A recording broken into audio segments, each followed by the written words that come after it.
사도행전에서 설교 한 편이 본문처럼 이렇게 온전하게 등장한 것은 이번이 처음입니다.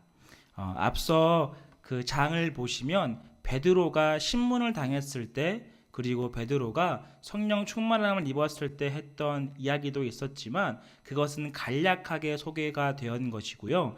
오늘 본문에 등장했던 것은 스데반의 전문의 설교가 등장하게 되었습니다. 이 사실이 굉장히 중요한 의미가 담고 있는데요. 그것은 먼저 신학적으로 바라보게 되어지면 이런 것입니다. 그러니까 초대 그리스도인들이 구약 성경을 어떻게 이해하고 바라보고 있었는가에 대한 궁금증이 오늘 본문을 통해서 해소가 됩니다. 그리고 이 가르침은 누군가가 다른 말로 해석한 것이 아니라 그리스도 예수님의 가르침과 사도들의 가르침을 합하여서 이 지금 당시에 있는 초대 그리스도인들이 구약을 이렇게 바라보고 있다라고 사실을 깨닫게 되어지는 것이죠. 그러므로 스데반의 설교 말씀은 굉장히 중요한 위치를 담고 있는데요. 오늘 본문을 통하여서 그 위치와 그 내용들을 살펴보도록 하겠습니다. 이 설교가 시작되는 배경은 사도행전 6장에서 나타나고 있는데요. 사실은 이 스데반이 성령 충만함으로 말미암아 많은 기사와 표적들을 보였는데 그 보임으로 말미암아 어떤 사람들은 시기하고 질투하고 이를 갈게 되었습니다. 그래서 사람들을 선동하여 사람들을 충동질하여 이 스데반을 신문의 장소로 가두게 되어지는데요. 스데반에게 죄목이 있었다고 한다면 두 가지였는데요. 그것은 은혜와 권능이 충만하여 큰 기사와 표적을 많은 민간에게 행한 것이 첫 번째가 되고요. 6장 14절에 보면 예수님이 이곳 성전을 다시 헐고 율법을 완성시키신다라는 말을 했기 때문에 이 신문의 장소, 공의예외에 잡혀가게 되었던 것입니다. 많은 사람들은 이 이야기를 들었을 때 굉장히 분해하고 화가 났었습니다. 왜냐하면 당시 이 성전을 헐게 되어지면 어디서 제사를 드리고 죄사함은 어떻게 받게 되고 하나님의 임재는 어디서 경험하겠는가에 대한 것이 가장 컸던 것입니다. 또한 율법을 고친다라고 했는데 주님은 완성시킨다고 하셨잖아요. 근데 율법을 고친다고 한다 하면 모세의 율법부터 계속해서 진행되어 오는 그 율법을 바꾸는 것은 곧 하나님의 말씀을 바꾸는 것이라 여겼기 때문에 많은 사람들이 이를 갈고 분내했다라고 성경은 기록합니다. 그리고 이러한 질문을 받고 나서 이렇게 차를 한잔 하면서 대화했던 것이 아니라 7장 54절 말씀에 보면 그들의 반응이 등장하는데요. 그들이 이 말을 듣고 마음에 찔려 그를 향하여 이를 갈았다라고 성경은 기록하고 있습니다. 그러니까 스데반의 모습과 스데반의 모든 행동들을 사람들은 이를 갈고 분을 품었고 악을 차고 어떻게 하면 이 사람을 해야 할까라고만 생각했던 것입니다. 이러한 어려움 속에 스데반은 성경 말씀에 우리에게 이렇게 이야기하고 있는데요. 그것은 들으소서 부형들이여 라는 말씀입니다. 스데반이 유대 최고 지도자 공간이었던 산헤드린 공간에서 첫 일성이라는 것은 들으소서였다라는 거죠. 이것은 이 모인 모든 사람들로 하여금 생각의 변화가 있기를 바랬던 외침이었습니다. 어떤 생각을 갖고 있었기에 변화를 꾀했나요? 이들은 여전히 구약에 머물러 있었고 심지어 왜곡된 구약의 모습들을 담고 있었기 때문입니다. 그래서 스데반은 그들로 하여금 깨닫기 위하여서 아브라함을 시작으로 53절까지의 설교 말씀을 통하여서 그들을 새롭게 변화시키려고 합니다. 모인 이들 공의의 사람들이 구약의 역사를 몰라서 다시 소개하는 것이 아닙니다.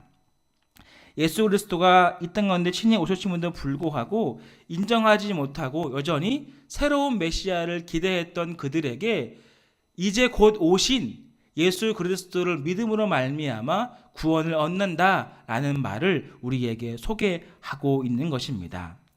그래서 스데반은 모인 사람들, 공의에 모인 사람들로 하여금 왜곡되어 알고 있던 구약 말씀을 하나씩 꺼내어 너희들이 이해했던 것이 틀리고 지금 주님과 내가 기억하였던 이 해석이 맞다. 그러니 주님께로 돌아오라 라는 말을 하고 있는 것입니다. 그 들소서의 첫 번째는 다름 아닌 아브라함의 이야기였습니다. 모인 이 공의에 모였던 사람들이 이 아브라함을 그렇게 열렬히 사랑하고 어쩌면 사모했던 것 같습니다. 그런 것을 보게 되어지면 로마서 4장의 말씀을 보면 이것이 어떻게 이해되고 있는지를 살펴볼 수 있는데요. 당시에 이 로마서 4장은 바울과 유대주의자들이 논쟁을 벌이는 장면입니다. 그 주된 내용은 무엇이냐 하면 이 하나님이 아브라함을 향하여서 떠나라 라고 이야기했지 않습니까? 근데 아브라함이 네 주님 떠나겠습니다 라고 했던 이 모습 때문에 하나님이 그래 넌 착하다 칭찬받을 만하다 그래서 의인이 되었다 라고 이해하고 있는 거예요. 그러니까 하나님께서 아브라함을 부르시고 함께 하셨는데 이들은 이 아브라함이 믿었고 아브라함의 순종과 아브라함의 행위로 말미암아 하나님이 잘했다 칭찬했다 감사하다 너는 의인이야 라고 이해하고 있었다라는 것이죠. 그러니까 그렇게 이야기했던 사람들로 하여금 바울은 아니야 틀렸다라고 이야기를 하고 있는데요. 이 바울 시대에 이런 생각이 만연해 있었는데 그 비슷한 시대에 살아가고 있는 이 초대교회에 있는 유대인들은 어찌하겠습니까? 비슷한 생각을 갖고 오셨다는 것이죠.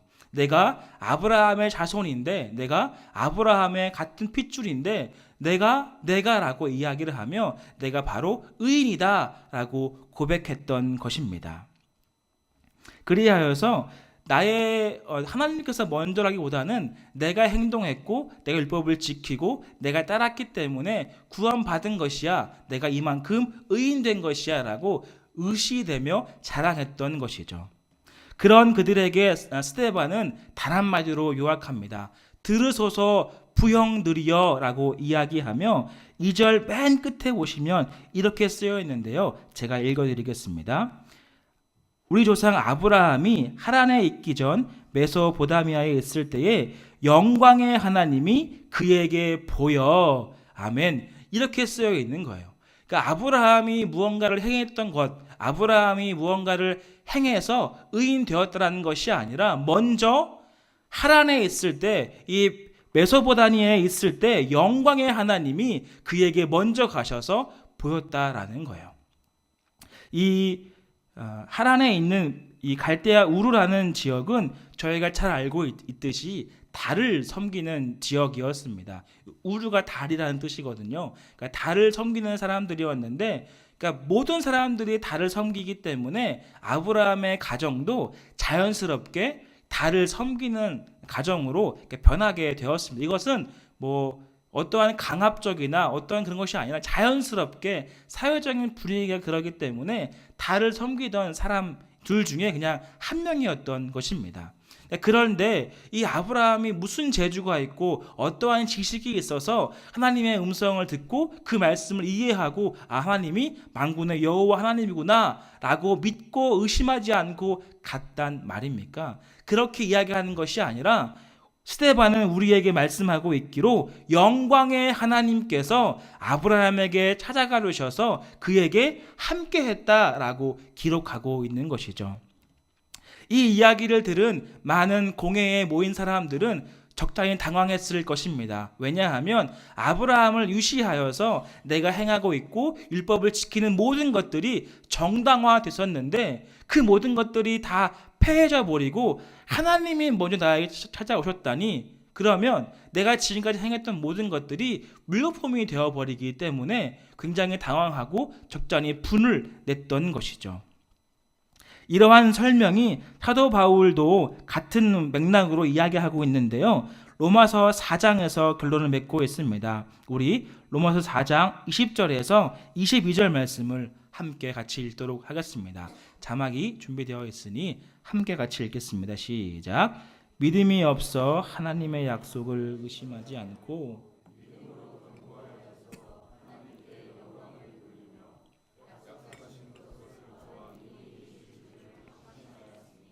그러므로 그것이 그에게 의로 여겨졌느니라. 아멘. 이 아브라함이 의를 얻은 것은 하나님이 그를 의로 여겨졌기 때문에 의인이 된 것입니다. 여기에는 아브라함의 어떤 행위와 공로가 전혀 포함되어 있는 것이 아닙니다. 아브라함을 바라보는 하나님께서 내가 너를 향하여 의인이다 라고 그냥 칭했다라는 것이죠. 여기서 여겨졌다라는 것은 이 언어적 의미로는 계좌이체라는 뜻을 갖고 있습니다. 그러니까 이체했다는 거죠. 그러니까 그 사람의 행동과 그 사람의 무언가는 상관없이 나의 편에서 이체한 것이죠. 즉 하나님께서 이 사람에게는 아무런 것도 없지만 하나님 편에서 그 영광의 하나님께서 아브라함에게 찾아가 주시는 것이죠. 그러므로 말미암아 여겨졌다라고 성경은 기록하고 있습니다. 또 다른 것은 이제 이신칭이라는 교리로 또 쓰여지고 있는데요. 이것은 오직 믿음으로 말미암아 구원에 이른다는 교리입니다. 그러니 아브라함이 믿었던 것, 아브라함이 간구했던 것, 아브라함이 이해했던 것은 자신에게 주어진 주님의 말씀을 의지하고 그 말씀과 함께 잘 모르고 아무것도 알 수 없지만 출발했던 것뿐입니다. 오늘 본문 말씀의 5절을 보시면 이제 발 붙일 만한 땅도 유업 주시지 않았지만 아브라함은 하나님을 신뢰하게 되었던 것이죠. 아무런 소유된 땅도 없고 가나안 땅에 있는 전체도 소유하지 않고 있는데 없는 후손들까지 주셨다고 주님께서는 말씀하셨다는 것이죠. 이 말씀들을 아브라함이 어떻게 했나요? 믿음으로 나아갔다는 것이죠. 이것이 로마 4장에 말씀되어 있던 것처럼 아브라함의 의로 여겨진 바 되었다라고 기록한 것입니다. 여기에 사내들이 모인 공회에 모인 사람들은 이 이야기를 듣고 굉장히 분해하고 놀랍기도 하고 이를 갈게 되었습니다. 하지만 스데반은 당당하게 그들에게 당하여서 아브라함이 하나님께서 의로 여겨주셨기 때문에 영광의 하나님으로 말미암아 의인된 것입니다. 그러니 너희들이 지금 행했던 모든 율법의 모습들, 행했던 자랑했던 모든 것들은 이제 아무런 소용이 없음을 알아야 합니다 라고 이야기한 것이죠. 이 이야기를 뒷받침하는 내용이 창세기 12장 5절 말씀에 이렇게 등장하고 있는데요. 이 아브라함과 그의 가정들이 어떻게 가나안 땅에 들어갔느냐 하면 12장 5절 말씀에 보면 마침내라는 표현을 하고 있습니다. 그러니까 이 아브라함이 스스로 걸어갔던 것이 아니라 하나님의 강권적인 역사하심으로 영광의 하나님이 그를 붙잡아서 마침내 이끌어가서 가나안 땅에 들어가게 했다는 것이죠. 그러니까 이러한 모든 것들을 통하여서 아브라함은 하나님의 계획과 섭리와 또한 도우시로 말미암아 같이 동행했다는 것이지 아브라함이 무언가 믿고 의지했던 것은 작아졌던 부분이라는 것입니다.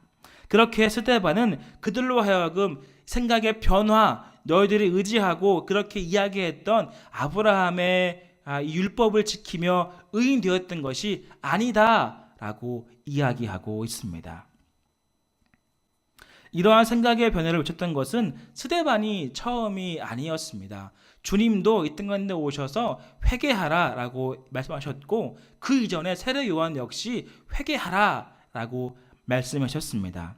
모든 것들이 율법을 지키고 하나님의 말씀을 인정하는 것처럼 보일지 모르지만 결국에는 자신들을 의지하고 자신들을 바라봤던 그들에게 회개하라라고 말했던 것이죠. 같은 맥락으로 스데반도 사람들에게 말씀하고 있는 것입니다. 너희가 지금까지 믿었고 알았고 행했던 모든 것들이 이제는 생각의 전환을 갖고 예수 그리스도로 말미암아 구원을 얻어야 한다라고 이야기하고 있는 것이죠. 그렇다면 이 두 번째 외침이 있었는데요. 그 두 번째 외침은 무엇이었을까요? 그것은 요셉의 삶을 통하여서 다시 한번 영광의 하나님이 나타나게 되어지는데요. 우리 본문 9절 말씀을 함께 같이 읽어보도록 하겠습니다. 9절입니다. 시작. 여러 조상이 요셉을 시기하여 애굽에 팔았더니 하나님이 그와 함께 계셔. 아멘. 두 번째 외침은 여기입니다. 하나님이 그와 함께 계셔라는 것이죠. 첫 번째는 무엇이었나요? 영광의 하나님이 그에게 보이사. 그 두 가지를 합치면 영광의 하나님이 그에게 보이사 하나님이 그 모든 생애와 함께 하셨다라고 말씀하고 있는 겁니다. 요셉의 이야기 잠깐 언급해 보면 요셉은 어떤 삶을 살았나요? 형들의 시기로 말미암아 애굽에 팔려가게 되었습니다.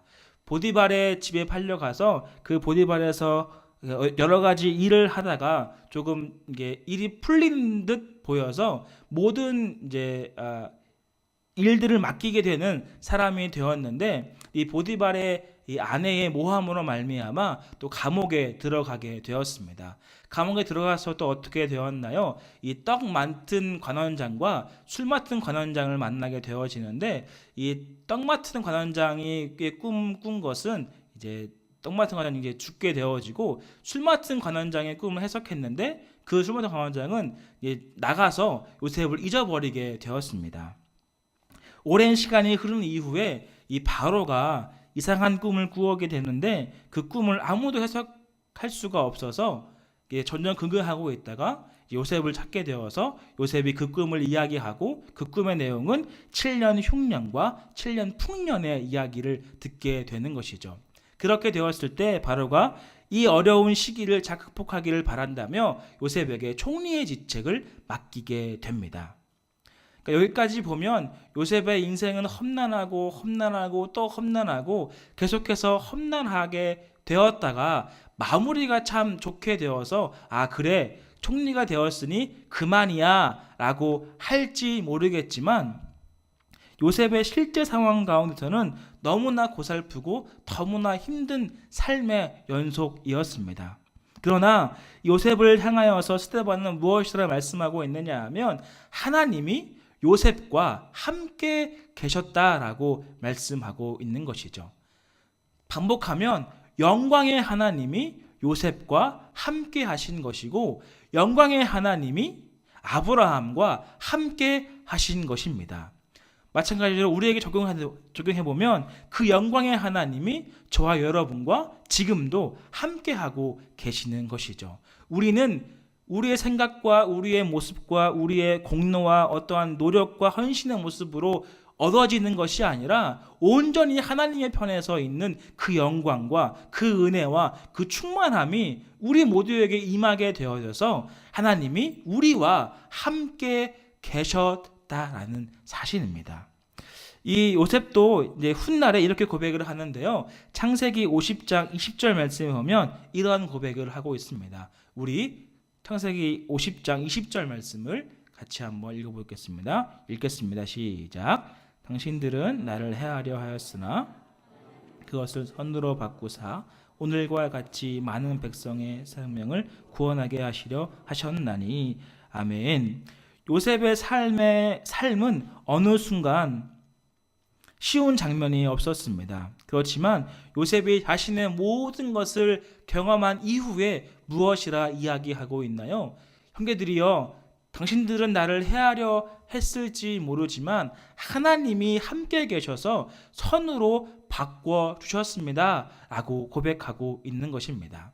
아브라함 역시 마찬가지인 것이죠. 아브라함이 무언가 한 것이 아니라 하나님이 그와 함께 계셔서 하나님의 선으로 바꿔주신 것입니다. 마찬가지로 요셉도 이와 같은 말인 것이죠.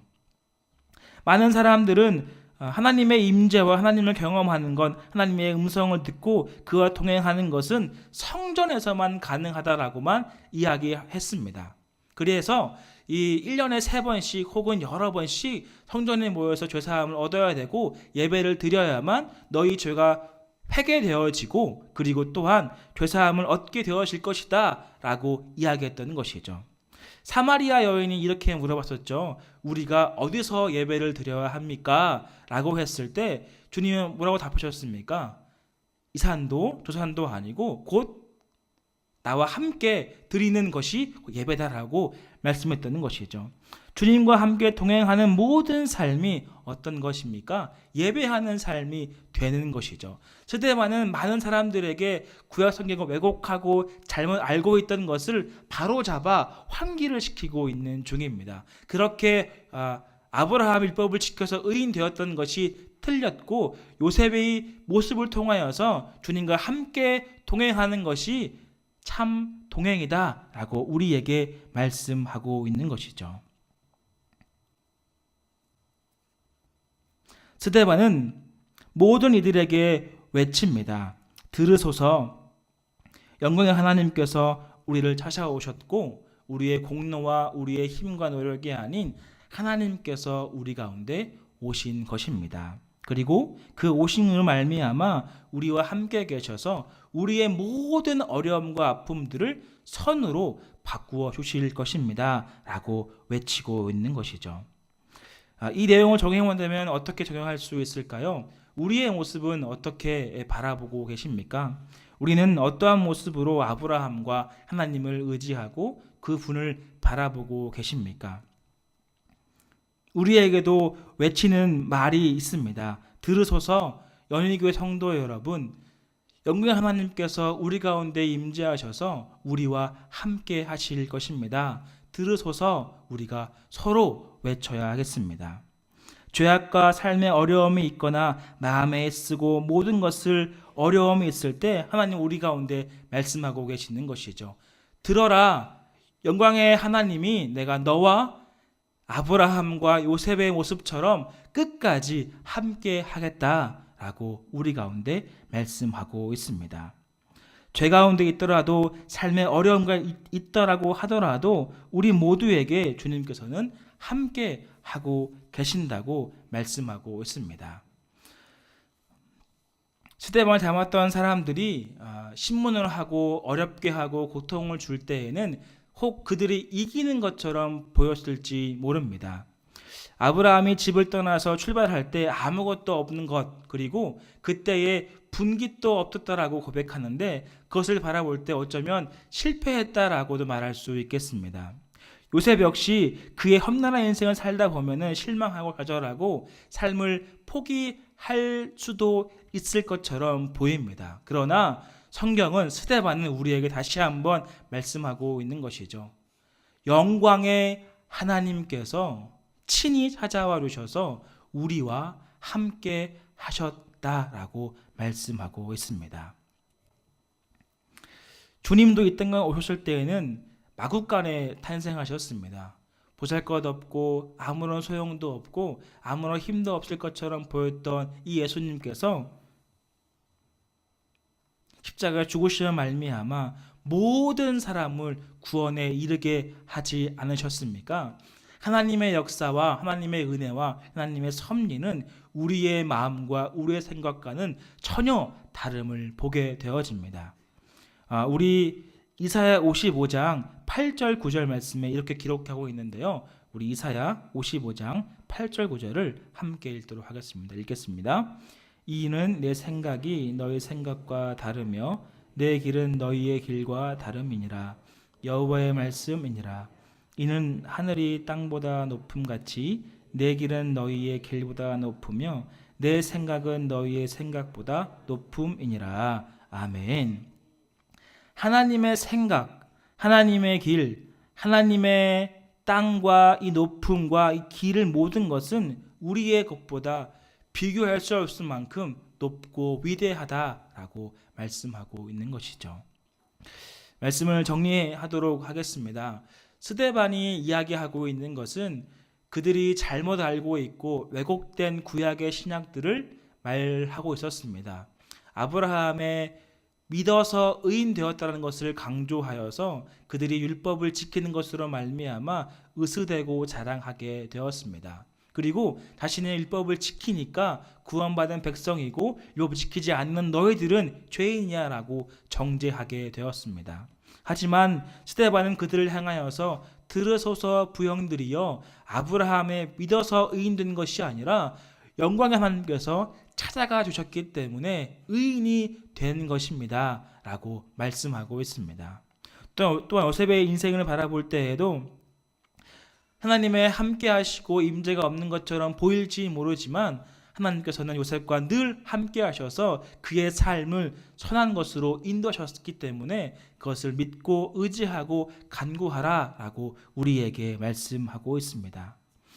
우리는 어떠한 마음과 어떠한 생각과 어떠한 길을 내다보고 계십니까? 하나님의 생각과 하나님의 길은 우리의 모습과는 전혀 다르고 높고 위대한 것을 말씀을 통하여서 깨닫게 되어집니다. 그렇다면 우리의 어려움과 우리의 아픔과 우리의 힘듦을 내가 해결하는 것이 아니라 영광의 하나님께서 찾아오셔서 그 모든 것들을 해결해 주시고 이끌어 주시고 선한 것으로 만드실 것을 의지하고 간구하며 믿고 확신하는 우리가 되기를 바랍니다. 그리할 때 주님께서는 우리에게 말씀하시며 들으소서 내가 너와 끝까지 함께 하겠다. 끝까지 너와 함께 하셔서 선한 것으로 인도하실 것이니 믿고 나와 함께 이 길을 가자꾸나라고 외쳐주실 것입니다. 우리의 모든 삶의 어려움들을 내려놓고 하나님만을 의지하기를 바랍니다. 그리할 때 하나님께서 역사하시고 임재하시고 섭리하셔서 우리의 모든 삶에 친히 좌정하여 주실 것입니다.